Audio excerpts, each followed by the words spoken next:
Hello friends, this is Casey at the Bodie's Homestead, and in today's video I'm bringing you an article from Bloomberg Business Week. Soaring costs of food is forcing families to scrimp at the dinner table. Inflation is slamming fridges shut and leading households around the world to make sacrifices. Whether at supermarkets, corner stores, or open air markets, prices for food have been surging in much of the world, forcing families to make tough decisions about their diets. Meat is often the first to go, ceding space to less expensive proteins such as dairy, eggs, or beans. In some households, a glass of milk has become a luxury reserved for only children. Fresh fruit, only deemed a necessity, is now a treat. Food prices in July were up 31% from the same month last year, according to the index compiled by the United Nations Food and Agriculture Organization. A portion of the rise is transitory, fueled by supply chain disruption and extreme weather.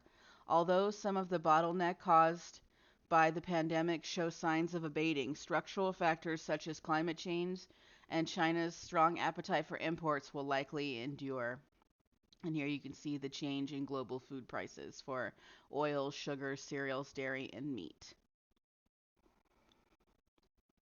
Central banks often disregard food and fuel inflation when setting policy because they're most volatile categories in the typical basket of consumer goods and services. However, when ordinary people think about inflation, they don't want to exclude food and fuels, says Shang Jinwei, a professor of finance and economics at Columbia Business School. Given the rise in inflation that average consumers are experiencing, I'm predicting that we are underestimating the chance that central banks will take more drastic measures than central banks themselves are predicting. The sustained increase in prices for basic staples is making some governments nervous. Russia, one of the world's top grain exporters, began taxing wheat exports in February to stem rising prices at home, while Argentina in May temporarily banned beef sales abroad for the same reason. The surge has stirred memories of 2008 and 2011, respectively, when spikes triggered food riots in more than 30 nations across Africa, Asia, and Middle East and contributed to political uprisings in the Arab Spring. Food fundamentally touches all of us, said Colin Hendricks, non-resident senior fellow at the Peterson Institute for International Economics, a Washington-based think tank.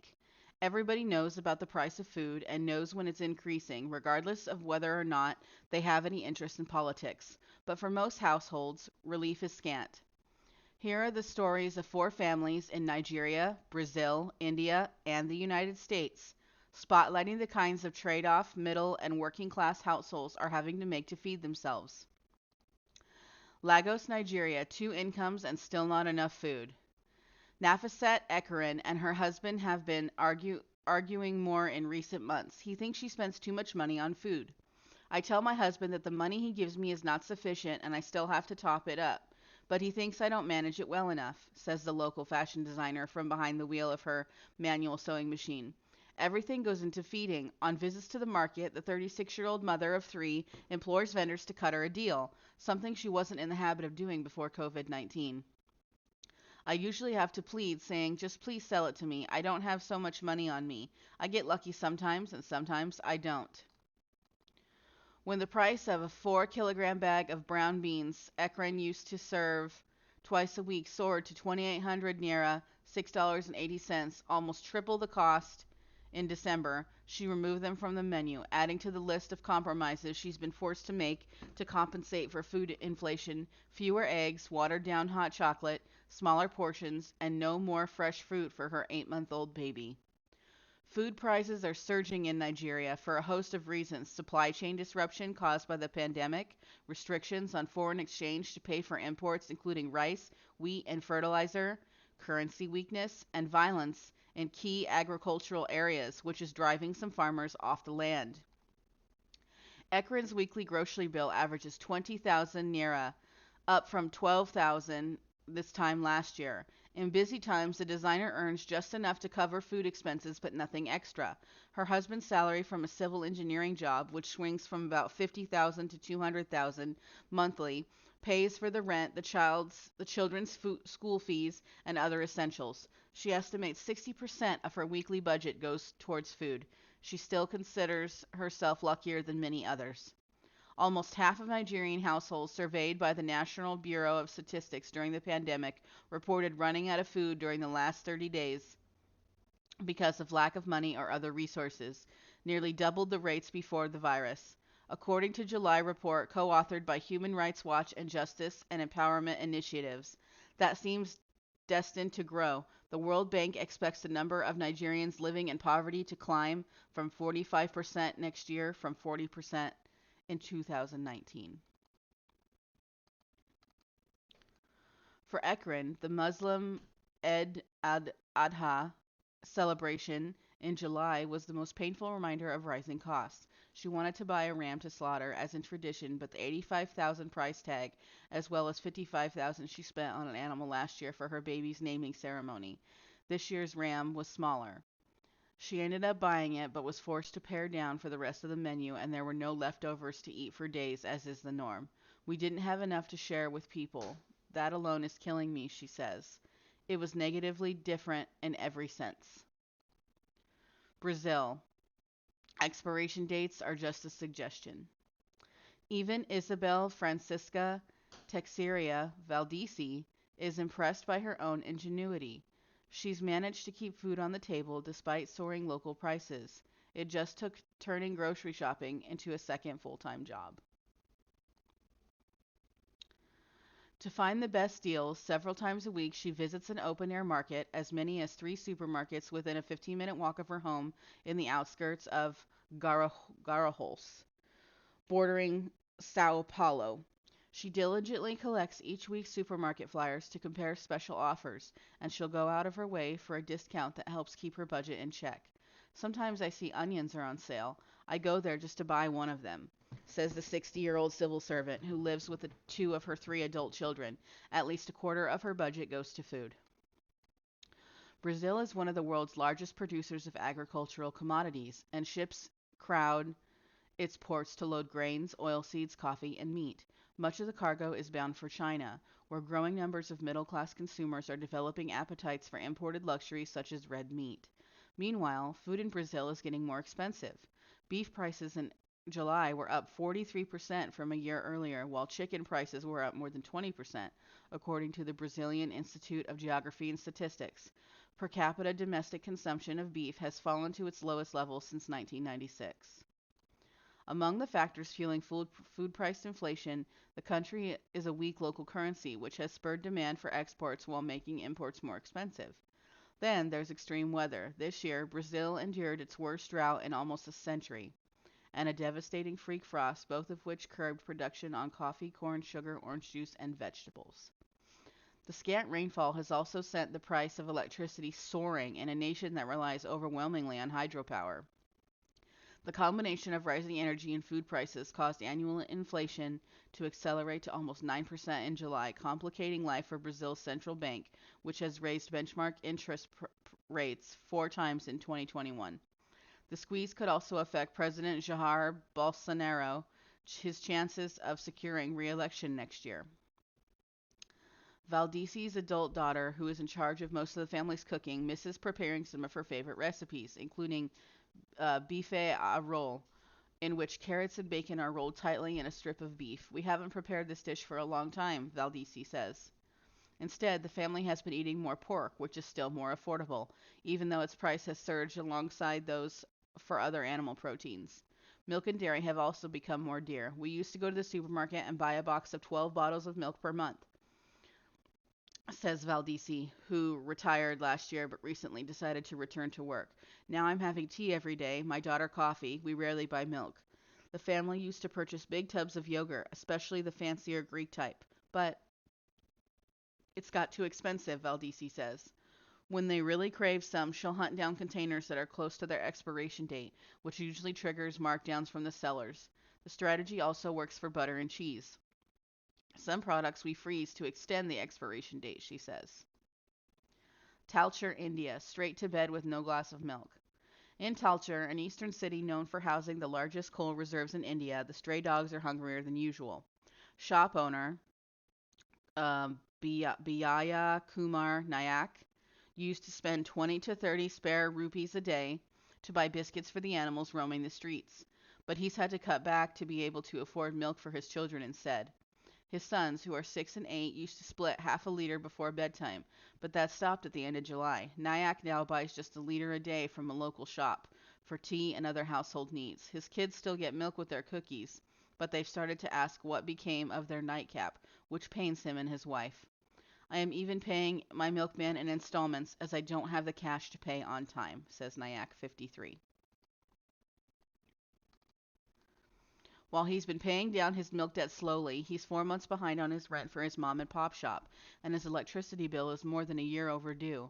Lockdowns and restrictions on business hours ushered in by the pandemic have sharply reduced small business owners' incomes. Nyack's dropped to about 500 rupees a day in early June from 2,500 to 3,000 before C19. At the same time, food prices have been climbing, fueled by higher transport costs during the pandemic, rising feed costs for animals, and soaring vegetable oil prices globally. India, the world's biggest importer of palm, soybean, and sunflower oils, depends on overseas purchases for the majority of its cooking oils needs, making it particularly vulnerable when global indexes rise. Cooking oil prices in July were about 33% higher than a year earlier, according to India's consumer inflation data. Food accounts for about 2/3 of Nyack's total monthly budget. If he weren't covered by the government subsidized food program, which is the world's largest and allows him to buy rice and wheat at highly discounted rates, his situation would be much worse, he acknowledges. Still, he and his wife have been forced to make sacrifices. His son has stopped getting fruit as well as malted vitamin drinks. His wife has been cooking more eggs for protein instead of the usual mutton, chicken, and fish. Nyack is plagued by guilt at the thought that undernourishment could affect his kids' long-term health. There was always a shortfall in my weekly budget, and I am not able to buy everything my wife needs for her kitchen, he says. Nyack is also ashamed that he visits to his relatives this year. He wasn't able to proffer the customary sweets. It was really painful and embarrassing, he recalls. With my income declining, how do I bring myself to spend on small pleasures of life? Fortunately, his nephew brought extra and bailed him out. The situation is starting to look up. India's government has recently been distributing additional grains above the subsidized monthly quota at no cost. It also cut import taxes on palm oil and lentils and imposed stockpile limits on some cooking staples to try better shield consumers from rising prices. So that's great. In India, they're actually allowing people to stockpile a little bit of food so that it helps beat the rising prices. I think that's fantastic. Obviously, here in the United States, there's no they are putting limits on food at like Costco and Walmart and stuff, but it's nothing extreme that we can't prepare for on a daily basis. Nyack's local government has also relaxed restrictions on store hours, allowing him to keep longer hours at his shop, which sells everyday items from snacks to drinks to notebooks and photocopies. As his income inches off its recent lows, he's allowed himself a few treats. He spent 50 rupees on fried dumplings for his sons, commonly eaten as an evening snack, a couple of times in recent weeks. I bought chicken meat after almost 2 months, he says, though he notes it was only about half the usual amount because it was so expensive. He also sprang for some papadum, a crunchy local flatbread. Still, as long as his income is constrained, he says, he can't shop with abandon. This makes me hesitate to spend freely. Colombia, U.S. Bulk buys keep the freezer full. All right, this is probably what you've all been waiting for. This is the United States. Melissa Liss Burnell recently toted home 60 pounds of pork butt from her local food line in Columbia, South Carolina. She packed the hunks of meat in white plastic laundry baskets in the back of her Jeep Grand Cherokee Overland to make it easier to carry. Buying in bulk isn't easy. Burnell has to make arrangements with the meat department several days in advance, but for those who can afford the upfront outlay, it's definitely sorry about that. It's definitely a money saver. She paid about 99 cents a pound, well below the retail price of $1.58 a pound, saving about $35 overall. She then spent hours grinding the meat with her KitchenAid stand mixer, making sausage and ground pork patties to stash in one of her two full-size upright freezers. She also sold some to neighbors at the case price. They've got kids, says Burnell, 45. Food is expensive, and nobody wants to shop anyways. Although she's feeding only herself and husband, and occasionally her adult son, who's a long haul truck driver, the former stay at home mom is a black belt when it comes to managing a grocery budget. Burnell credits her mastery of home economics. She's perfected as a copycat Bisquick pancake mix and makes her own marshmallows from scratch, with pulling her family out of debt. She also published ebooks on the subject. In 2001, Burnell wrote A Family of Four Could Feed Itself for Just $200 a Month, revising that to $250 in 2012. Now it's more like $300, she says. As food prices creep up, Burnell, who often cooks chicken casseroles for her husband's construction crew of 10, has been swapping in legs for the more expensive breast meat. The price of chicken breasts in the United States is at a more than 6-year high, according to the Bureau of Labor Statistics data. Prices for chicken and other protein have been particularly inflated in the U.S. because of labor shortages at processing plants and other bottleneck along the supply chain. Strong demand from at-home cooks is a factor, and restaurant chains such as Popeyes Louisiana Kitchen and McDonald's Corporation are embroiled in chicken sandwich wars. At the same time, supply has been constrained, and farmers in the South scramble to rebuild flocks decimated by a freak winter storm in February. Burnell noticed the cost of seafood has begun rising as well, so she's cutting back on fish. The avid home cook tried to purchase scallops at a discount grocer Aldi for a bacon-wrapped recipe she'd been itching to make again, but she decided against it when she saw that a 12-ounce package of large scallops had gone up by $4. $4 is a huge jump, you guys. When you see something, I mean, like we're over here noticing the 50-cent, 70-cent dollar, going up like at our local Walmart and things, but these scallops went up by $4. That is a huge jump. I'm going to wait and see if they go down, she says. While Burnell's middle class family isn't going hungry as food prices rise, millions across the United States are. Even before the pandemic, about 35 million Americans were considered food insecure, defined as lacking consistent access to enough food for all members of a household, according to the nonprofit Feeding America. Last year, amid the huge spike in joblessness brought about by C-19 recession, the number jumped to 45 million. So it jumped 10 million people, or more than 13% of our population. For Burnell, who estimates she spends less than 5% of her annual budget on food, the inflation-induced tweaks and tucks have felt more like inconveniences, not great sacrifices. For example, she recently passed on some corn on the cob that looked good at Food Lion because it was 75 cents an ear. That's insane, she says. She'll grab some at another store or at the farmer's market for more like $4 a dozen when corn is out of peak season, she says. I like corn, but I don't like it that much. Okay, guys, that's it for this article. Thank you so much for hanging out with me. Please like and subscribe, and keep stockpiling food. Prices are going to continue to go up, and we need to be vigilant.